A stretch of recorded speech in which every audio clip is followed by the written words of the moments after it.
പവിത്രതകൾ അടങ്ങിയ മുഹറം 10 നമ്മിലേക്ക് ആഗതമാവുകയാണ്. ഇസ്ലാമിക ചരിത്രത്തിൽ ഒരുപാട് പ്രവാചകന്മാരും സ്വാലിഹീങ്ങളും അവരുടെ ശത്രുക്കളിൽ നിന്ന് രക്ഷപ്പെട്ട ദിവസം കൂടിയാണ്.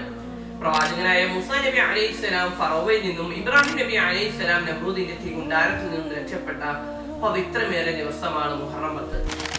ആനുകാലികമായ ചരിത്രങ്ങളെ നാം വായിക്കുമ്പോൾ നമുക്കൊന്ന് ഉറപ്പിക്കാം, ഇസ്രായേലുകാരന്റെ മിസൈലുകൾക്ക് മുമ്പിൽ വിറച്ചുപോയ ഫലസ്തീൻ മക്കൾക്കും അള്ളാഹു ഒരു ദിവസം മോചനം നൽകുന്നതാണ്.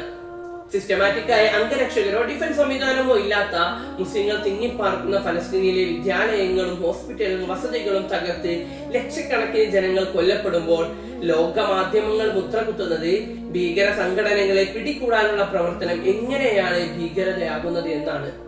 യഥാർത്ഥത്തിൽ ഭീകരത പരത്തുന്നത് ആരാണ്? ഇവിടെ ആക്രമിക്കുന്ന ജൂതന്മാരുടെ ഗ്രന്ഥമായ തൽമുദ് എടുത്ത് പരിശോധിച്ചാൽ അവിടെ നമുക്ക് എഴുതിയിരിക്കുന്നത് കാണാം, ജൂതന്മാരിൽ നിന്ന് ആരെങ്കിലും കൊല്ലപ്പെട്ടാൽ അത് ലോകത്തെ കൊന്നതിന് സമമാണ് എന്ന്.